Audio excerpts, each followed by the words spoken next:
All right, so this video is going to be for class one. In class one, it would either take place on the 27th, which is a white day, or the 30th, which is a red day.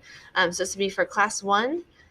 Let's see. So what you guys ended up doing in this one is it'll be a little bit tricky for you guys to do it at home, but I'm going to have you go ahead and try anyways. So what you're going to end up doing is I want you to start thinking about a final product for your research.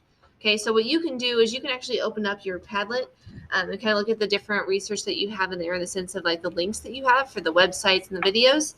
I know you don't actually have your notebook with the notes that you've taken in there, so I understand that.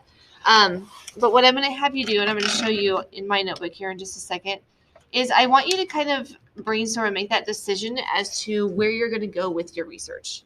Okay, so for instance, with your research, you're going to have to create some sort of final product and you're going to have to focus on some type of writing. So you're either going to share your information through narrative, through informational, or through argumentative. Okay, so something that you'll recognize and see when you get back to class is that in your notebook on the research that we've been taking throughout this time frame, you have a yellow sheet of paper, and on that yellow sheet of paper, you have already kind of tried to write informational about your topic. You've tried to write argumentative about your topic, and you've also tried to write narrative about your topic. Okay? So what you're going to end up doing is you're going to make a decision onto which one you are going to do your final product for, and then you're essentially going to start on that final product. You're going to start brainstorming for it. You're going to start doing something either electronically, or maybe you want to do something like a poster on a physical piece of paper. Really and truthfully, Mrs. Othat and I, we don't really have parameters on the sense of like what this is going to look like or what to expect from it. We want to know what you're going to do with it. So we want the research that you have taken, whatever research you've taken on that 2-page spread, you're going to create a final product with that research through writing. Again, your writing should be narrative, argumentative, or informational. So I want you to choose one of those and you're going to kind of start that process. Something you could try doing is maybe you're going to do a Canva for like a one-pager. Maybe you're going to do something with slides. Maybe you're going to write a paper. Maybe you're going to create a poster. Maybe you're going to find like an infographic. So we're just trying to figure out like what you kind of want to do and how you're going to present that information. But the thing is that you have to have writing along with it. We have had a couple of kids ask if they can do some sort of like video. The answer is yes, but you have to have some sort of script with it because, again, we're more focused on the writing behind it and seeing if it's informational writing, argument writing, or narrative writing.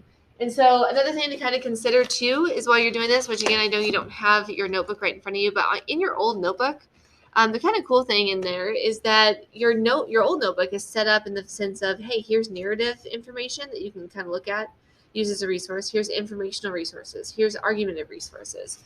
And so as we kind of look through here, we kind of get into the narrative attributes. And so you can actually find these in your old notebook for all sorts of things in the sense of if you're doing narrative. That kind of goes through pages 16 to 25. And then after that, we get into informational. Informational is like 26 through, 33, 32 maybe, and then 33 through 35 is argumentative. If you don't have your notebook, obviously you probably do not, but if you don't have your notebook, you actually can find these resources in your in Schoology. If you go to the notes section, all of these things have those different page numbers in it as well, so you can kind of look there to get information in the sense of, hey, how do I write sequencing? How do I write compare and contrast? So you can kind of start that process. Okay, so your job right now is what I really want you to do is I want you to make that decision on what you're going to do with your topic and how you're going to present that information. And in order to present that information, if you can just click, I'm trying to decide how I want to do this. Why don't you email me? So I want you to email Mrs. Dingman. That's who I am. I want you to email me, and I want you to email me if you're thinking if you're going to do informational, argumentative, or narrative. So with the research that you have taken so far in your new notebook, how are you thinking about presenting that information to us? Are you going to do argument writing? Are you going to do informational writing or narrative writing? So really, I just need that one word from you. And then I want you to start that process in the sense of maybe brainstorm what it's going to look like, what you're going to do for it. Are you going to do a one-pager? Are you going to do a video with a script? Are you going to do a poster? So start collecting that kind of stuff on what is going to happen, okay? Because next week, we're going to kind of dive into it, and you're going to start working to get that final product. Okay, so all I really need from you is an email. So you're going to email Mrs. Dingman. You're going to tell me if you're going to focus on informational, argumentative, or narrative with your current topic. All right, that's all I have.